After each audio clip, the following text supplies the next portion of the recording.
नमस्कार, कसे आहात सर्व? मस्त आहात ना? मस्तच राहा. सर्वांना सर्वप्रथम श्री स्वामी समर्थ.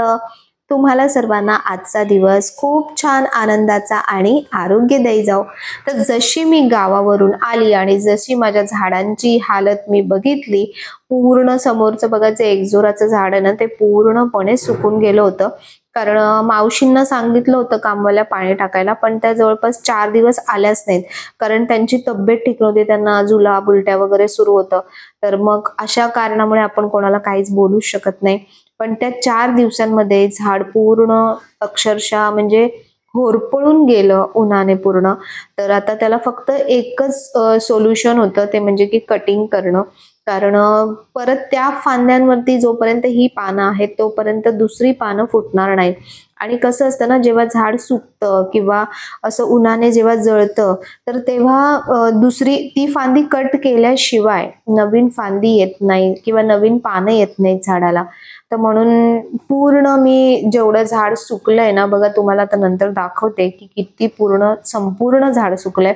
पण फांद्या ना जिवंत असतात.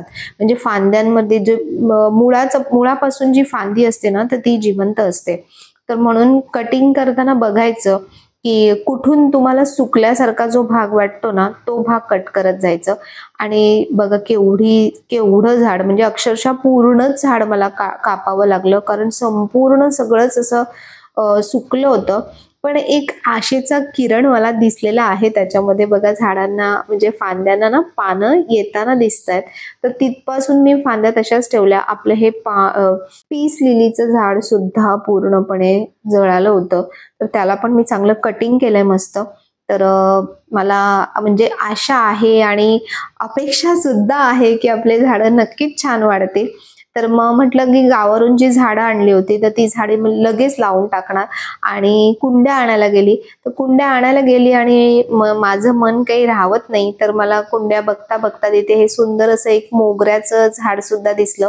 तर ते पण मी घेऊन आली घरी. ऍक्च्युली बऱ्याचदा असं होतं बघा, म्हणजे आपण जिथे जातो नर्सरीमध्ये किंवा झाडांच्या इथे, त्यांच्याकडे खूप छान झाडांना फुलं येताना दिसतात, पण आपल्याकडे आणल्यानंतर घरी दिसत नाहीत. तर कसं असतं ना, बऱ्याचशा गोष्टी त्याच्यासाठी कारणीभूत असतात. म्हणजे ते लोक जे खतं वापरत असतात किंवा ज्याप्रमाणे ते झाडांना ऊन देत असतात.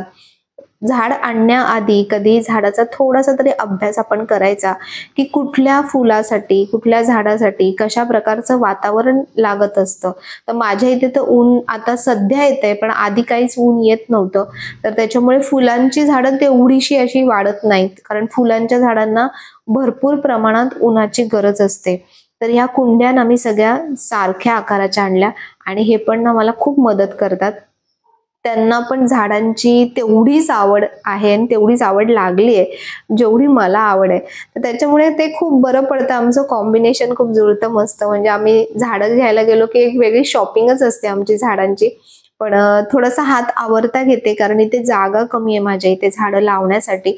नाहीतर मी भरपूर असं मस्त असं गार्डनच बनवून टाकलं असतं. पण बघू, जशी स्वामींची इच्छा. तर त्यानंतर बघा, आता हे कुंड्या ज्या आणल्या होत्या प्लास्टिकच्याच आणल्यात, मातीच्या आणल्या नाहीत. कारण मातीच्या कुंड्या ऍक्च्युली झाडांसाठी खूप चांगल्या असतात, थंड राहतात. पण प्रॉब्लेम असा होतो की त्या उचलण्यासाठी वगैरे आणि माती वगैरे नंतर त्याच्यामध्ये जेव्हा मुळं पकडतात ना, तेव्हा त्या कुंड्या खूप जड होतात. त्यामुळे त्या इकडून तिकडून हलवण्यासाठी ना खूप म्हणजे कष्ट घ्यावे लागतात त्याच्यामध्ये. तर म्हणून मी प्लास्टिकच्याच आणल्या, सगळ्या सेम साईजच्या कुंड्या आणल्या. खूप मोठी कुंडी किंवा खूप छोटी कुंडी असंही नाही करायचं. झाड लावताना तुमच्या झाडाच्या आकारानुसारच तुम्ही कुंडीची साईज आणा. त्यानंतर हे जे मी खतं आणले होते, म्हणजे मागवले होते, हे मी Amazonवरून मागवलेत. ugau.com असं काहीतरी आहे, म्हणजे उगाऊ कंपनीचं नाव आहे त्या. आणि त्याच्यावरून मी शेणखत आणि गांडूळ खत, मी ह्या 2च खतांचा वापर करते. नॉर्मली म्हणजे जिथे आपण नर्सरीमध्ये वगैरे गेलो तर बऱ्याचदा सगळे काय करतात, पटकन फुलं येण्यासाठी, पटकन फळं येण्यासाठी खतं मागतात. आणि मग ते लोक सर्रास आपल्याला केमिकलाइज खतं देतात, ज्याने झाड लवकर ग्रो करतं किंवा लवकर पटापट फुलं देतं. पण झाडाच्या नॅचरल हेल्थसाठी ती गोष्ट तेवढीशी चांगली नसते. एकदा दोनदा फुलं येतील, पण नंतर ते झाड लवकर खराब होतं किंवा मरतं. तर त्याच्यासाठी अशा गोष्टी नाही करायच्या. जेवढं तुम्ही नॅचरली झाडांना वाढवाल ना, तेवढं ते छान हळूहळू वाढेल, हळूहळू फुलं देईल. पण नैसर्गिकरित्या त्या सगळ्या गोष्टी होत असतात. तर म्हणून बघा मी भरपूर खताचा वापर करते, कारण हे एकदम नॅचरल खत आहे. हे तुम्ही खत कितीही प्रमाणात जरी टाकलं तरी झाडाला अजिबात हानिकारक नाही होत. आणि त्याच्या ऑपोजिट तुम्ही जे केमिकलाइज खत आणतात ते बघा, ते सांगतात की 2 ते 3च दाणे घाला, जास्त घालू नका. त्यापेक्षा मी तुम्हाला सांगेन की तुम्ही शेणखत आणि गांडूळ खताचा वापर करा. बघा तुम्हाला इतका छान रिझल्ट येईल ना झाडांमध्ये. माझी झाडं जी तुम्हाला अशी छान ग्रीन ग्रीन दिसतात ना, तरी त्याच्यामुळेच दिसतात. शेणखतामुळे झाडांना जी म्हणजे पानं तयार करण्यासाठी ज्या गोष्टींची गरज असते ना, ते शेणखत झाडांना देत असतं. तर आता बघा मी काय करते, मी थोडं थोडं एक एक लेयर खत, एक एक लेयर माती असं करते. झाड लावतानाच तुम्ही असं छान प्रकारे लावाल ना, तर झाड लवकर छान असं मस्त ग्रो होईल. म्हणजे असं हेल्दी झाड छान वाढतं. तर आता हे कढीपत्त्याचं जे झाड आणलंय तर ते मी लावते. तर झाड लावताना आणि काय करायचं, त्याची आपण जेव्हा आणतो नर्सरीतून किंवा कुठूनही तुम्ही जेव्हा झाड आणता, तर त्याला 1 ते 2 दिवस पहिले असंच ठेवून द्या. लगेचच ते झाड प्लांट करायला जाऊ नका, कारण तिथली हवा, तिथलं वातावरण म्हणजे जिथून तुम्ही झाड आणलंय तिथलं वेगळं असतं आणि आपल्या घरात आणल्यानंतर इथलं वातावरण वेगळं असतं. जसं आपण कोणाच्या घरी कधी पाहुणे म्हणून जातो किंवा दुसऱ्या एखाद्या ठिकाणी जातो, तर आपल्याला ऍडजस्ट व्हायला जसा वेळ लागतो तसाच वेळ झाडांना सुद्धा लागतो. तर म्हणून 1-2 दिवस थोडंसं आपल्या घरच्या वातावरणासोबत थोडंसं त्याला सेट होऊ द्यायचं आणि त्यानंतर झाड प्लांट करायचं. तर बघा लावताना सुद्धा मी पहिले कुंड्यांना छान व्यवस्थित होल करून घेतले. त्यानंतर त्यांच्यावरती अशा एक कपच्या ठेवल्या, म्हणजे ज्या टाईल्सच्या वगैरे बघा अशा छोट्या छोट्या कपच्या किंवा दगड म्हणा, ते तुम्ही ठेवा. म्हणजे जे होल आहेत ना, ते मातीने पूर्ण बुजणार नाहीत आणि तुमच्या झाडाचं ड्रेनेज खूप चांगलं असलं पाहिजे. जेव्हा पण तुम्ही झाडाला पूर्ण पाणी घालता, तर ते पाणी कुंडीमध्ये तसंच न राहता ते संपूर्णपणे खाली झिरपलं पाहिजे. नाहीतर काय होतं की पाणी तसंच पकडून राहतं आणि झाडाची मुळं लवकर सडायला सुरुवात होते. तर अशा या खूप छोट्या छोट्या गोष्टी आहेत की ज्या तुम्ही व्यवस्थित ऑब्झर्व करत राहिलात, छान काहीतरी अभ्यास करत राहिलात आणखीन, तर तुम्हालाही झाडांबद्दल खूप छान माहिती मिळत जाईल. तर जेव्हा आपण झाड लावतो ना, तर बघा हे जे मूळ असतं झाडाचं, म्हणजे ज्याच्यामध्ये त्यांनी लावलेलं असतं झाड, त्या पूर्ण मातीमध्ये, ती माती कधीही अशी डायरेक्ट डिस्टर्ब करायची नाही. अख्खच्या अख्खं झाड असं डायरेक्ट लावायचं, कारण त्याला मुळं पकडून राहिलेली असतात. ती मुळं जर तुम्ही डायरेक्ट तोडून तुम्ही ते झाड लावलत, तर मग ते झाड एकदम शॉक मध्ये जातं. तर ह्या गोष्टी मी पण अभ्यासच केल्यात, म्हणजे मी वाचल्या आहेत, ऐकल्या आहेत आणि त्याच मी तुम्हाला सांगते. आणि नंतर बघा आता कुंडीमध्ये घातल्यानंतर साईडची जी माती असते, जे अख्खं होतं आता मगाशी पूर्ण बंच होता, ते थोडंसं असं मोकळं मोकळं करायचं. म्हणजे जी आपण माती घालणार ती आणि ही माती असं सगळं एकत्र होतं आणि मुळं थोडेसे हलके करायचे, म्हणजे मुळांना श्वास घ्यायला थोडीशी जागा मिळते. नाहीतर काय होतं, आपण असं जर डायरेक्ट जरी झाड लावलं तरी पण कधी कधी काय होतं ना, ते आतमधली जी ऑलरेडी मुळं असतात ती गच्च होऊन जातात आणि त्यामुळे लवकर झाड मरतं. तर म्हणून नर्सरीमधून आणलं किंवा बाहेरून आणलं, पण तुम्ही ते कशा प्रकारे लावताय झाड हे खूप महत्वाचं असतं. त्यानंतर तुम्ही त्याची कशी काळजी घेता, किती पाणी घालताय, किती त्याला ऊन मिळतंय, हे सगळं एकंदर झाडाच्या वाढीसाठी खूप कारणीभूत असतं. माझ्या घरी जी तुम्हाला झाडं दिसतात ती नेहमी अशी छान हिरवीगार टवटवीत दिसतात ना, तर त्याचं आणखीन एक कारण मी तुम्हाला सांगते की त्यांना ना, मी आता सारखं शूट करत राहते, व्हिडिओमध्ये झाडं दिसतात, तर त्यांना पण असं वाटतं की अरे आम्ही पण व्हिडिओमध्ये येणार आहे, आम्ही पण युट्यूबवर येणार आहे, म्हणून ते असे मस्त असे प्रेझेंटेबल राहतात. तर जोक्स अपार्ट, की मला तुम्हाला हेच सांगायचंय की झाडांना आपल्या घरातल्या सदस्यांसारखं, म्हणजे जेवढं खत, पाणी, ऊन, वारा या गोष्टींची जेवढी गरज असते ना, तेवढीच गरज त्यांना तुमच्या प्रेमाची सुद्धा असते. तुम्ही त्यांच्याशी कसा संवाद साधताय, तुम्ही त्यांना फक्त एक झाड म्हणून विचार करताय की एक व्यक्ती म्हणून विचार करताय, हे खूप महत्वाचं असतं. तुम्हाला माहितीये झाडं खरंच बोलतात, झाडं खरंच आपल्याशी कनेक्ट होतात. जेवढं तुम्ही निसर्गाशी छान प्रकारे कनेक्ट व्हाल ना, तेवढा निसर्ग तुमच्याशी कनेक्ट व्हायला सुरुवात करतो.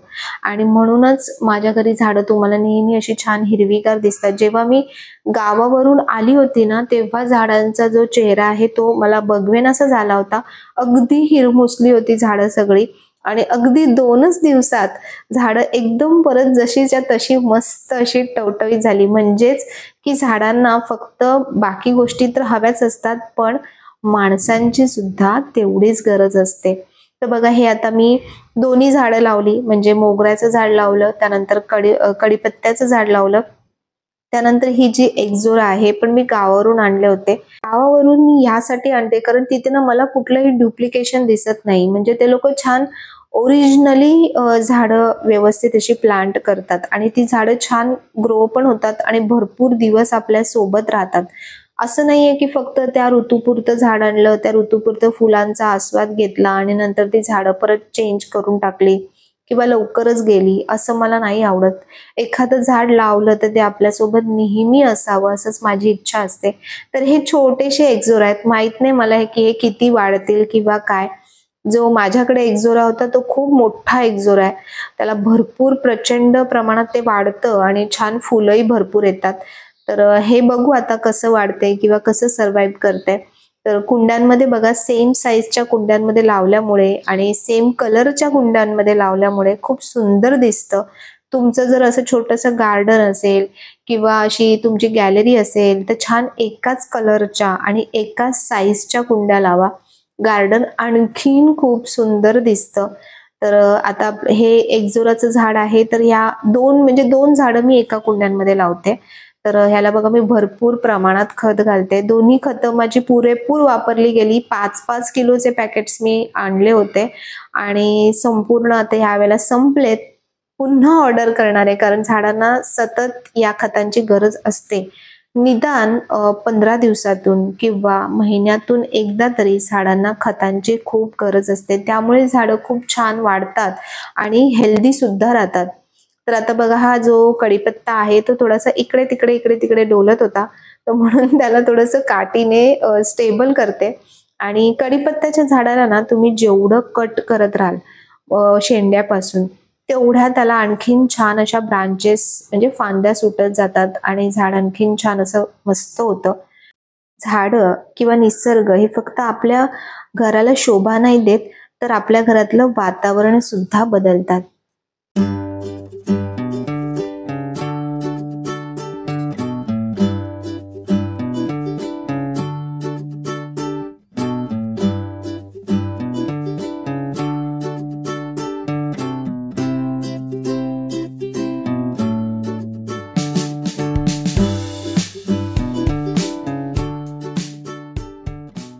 कुठलंही खत घातल्यानंतर सर्वात महत्वाचं काम ते म्हणजे पाणी. पाणी खूप भरभरून घालू नका. एकदम खत घातल्यानंतर थोडं पाणी घाला, कारण खूप जास्त तुम्ही पाणी घातलं खत घातल्यानंतर तर लगेचच ते खत पूर्णपणे पाण्यामध्ये विरघळून जातं. तर म्हणून थोडं पाणी घाला. पण पाणी घालणं हे खूप महत्वाचं आहे. खत घातल्यानंतर झाड असंच कधीही ठेवू नका, पाणी घालत जा. त्यामुळे त्याच्यामध्ये जे प्रोसेस आहे ना ती होते आणि खत आणखीन चांगल्या प्रकारे आपल्या झाडाला लागू पडतं.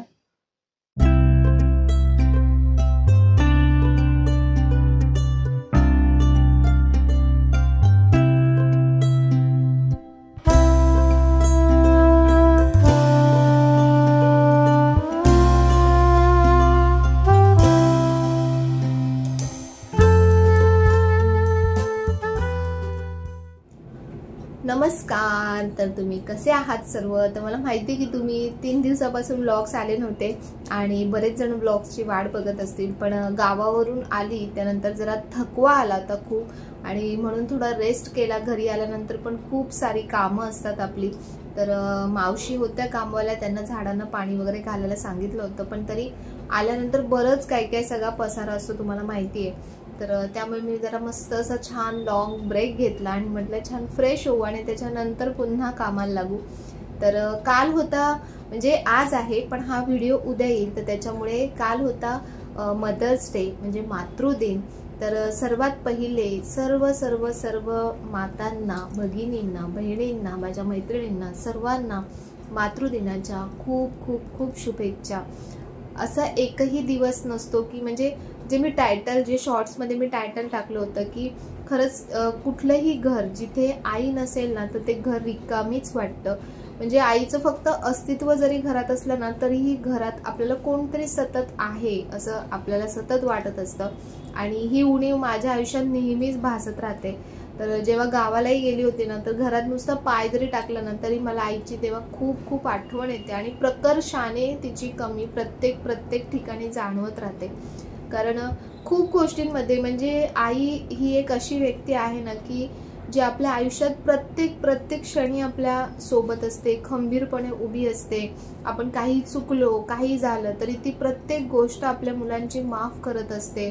परत तिला म्हणजे इतर ज्या व्यक्ती असतात ना त्या कशा आपल्याला प्रत्येक गोष्टीत एक फायद्याच्या हिशोबाने किंवा जज करत असतात किंवा बरंचसं काही असतं, पण आई ही अशी व्यक्ती असते ना की ती भले तुमच्यावर खूप रागवेल, तुम्हाला खूप बोलेल, पण मनात नेहमी तिच्या तुमच्याबद्दल प्रेम, तुमच्याबद्दलची काळजी, तुमच्याबद्दलची आपुलकी ह्या सगळ्या गोष्टी असतात। आणि भले रागवली तरी तिच्या म्हणजे राग येण्याच्या मागचं जे कारण असतं तेच मुळात प्रेम असतं आणि काळजी असते। तर त्याच्यामुळे मी असं म्हणेन की ही खरंच आई ही आपल्या आयुष्यातली सर्वात महत्त्वाची व्यक्ती आहे आणि ज्यांच्याकडे पण आहे तर त्यांनी तिची खरंच काळजी घ्या। तर फक्त एकच दिवस असं म्हणणार नाही, फक्त मदर्स डे फक्त एकच दिवस सेलिब्रेट करायचं नाही, तर रोजच ह्या गोष्टीची जाणीव ठेवायची। आणि खरंच म्हणजे बायकांना माहिती आहे की 9 महिने बाळ पोटात वाढवून त्यानंतर बाळाला जन्म द्यायचा, त्यानंतर संपूर्ण आयुष्यभर ती आपल्या कुटुंबासाठी, मुलांसाठी, सगळ्यांसाठी खूप साऱ्या गोष्टींचा त्याग करत असते। म्हणजे पुरुषांच्या बाबतीतही ह्या गोष्टी असतात, पण एक स्त्री जेवढं काही सहन करते ना त्यापेक्षा मला नाही वाटत की पुरुष खरंच तेवढं सहन करू शकतात आणि करतात, म्हणजे करत पण असतील। पण आईचं स्थान हे खूप वेगळं आहे, खूप वेगळं आहे। तर मी तर आईला नेहमी मिस करत असते, पण स्वामींच्या रूपामध्ये मी नेहमी आईला बघत असते। आणि आता मी स्वतःला खूप स्टेबल केलंय त्या बाबतीमध्ये। पहिले मी खूप डिप्रेशनमध्ये जायचे, जेव्हाही माझ्या म्हणजे असं नाही की कधी नेहमीच माझ्या मनात आईचे जे विचार आहेत ना नेहमी, कारण प्रत्येक गोष्टीत ती माझ्या सोबत असायची, प्रत्येक गोष्टीत काही ना काही तिचं असायचंच माझ्या बाबतीत। तर त्याच्यामुळे प्रत्येक गोष्टीत तिची जाणीव भासत राहते। हे जेव्हा घर घेतलं होतं तेव्हा त्या घराला साफ करण्यासाठी सुद्धा आई पहिल्यांदा माझ्यासोबतच होती। सगळं तिने एकूण एक गोष्ट म्हणजे तिचा ह्या घरातला पूर्ण असा हात लागलेला आहे आणि माझ्या आयुष्यातल्या सगळ्या बऱ्याचशा गोष्टी तिच्यामुळेच झालेल्या आहेत। तर त्याच्यामुळे ती तिची जी उणीव आहे ना ती कधीच भरून निघणार नाही। पण मी स्वामींकडे नेहमी प्रार्थना करते की स्वामी ती जिथे कुठे असेल तिथे ती रोज म्हणजे जेव्हाही पूजा करते ना तेव्हा रोज माझ्या तोंडातून हा शब्द असतो की स्वामी सर्वांना सुखी ठेवा आणि माझ्या आईला सुद्धा सुखी ठेवा। ती जिथे कुठे असेल ना ती सुखी असू दे आणि तिचं आयुष्य जे पुढचं आहे ते खूप छान असू दे, चांगलं असू दे। माझे चांगले आशीर्वाद आणि चांगले आशीर्वाद नाही म्हणता येणार, पण माझ्या चांगल्या ब्लेसिंग्स तिच्यासोबत किंवा माझ्या चांगल्या सदिच्छा तिच्यासोबत नेहमी असू देत। तर असंच पॉझिटिव्ह आपण आपला जो म्हणजे विचार आहेत ना जे आपले असे नेहमी पॉझिटिव्हच ठेवायचे आणि पॉझिटिव्ह विचार त्यांच्यापर्यंत पोहोचवायचे। आता माझे ह्या सगळ्या गोष्टी ऐकल्यानंतर बऱ्याचशा ताईंना सुद्धा त्यांच्या आईची आठवण येत असेल, पण हे लक्षात ठेवा की पॉझिटिव्ह राहा।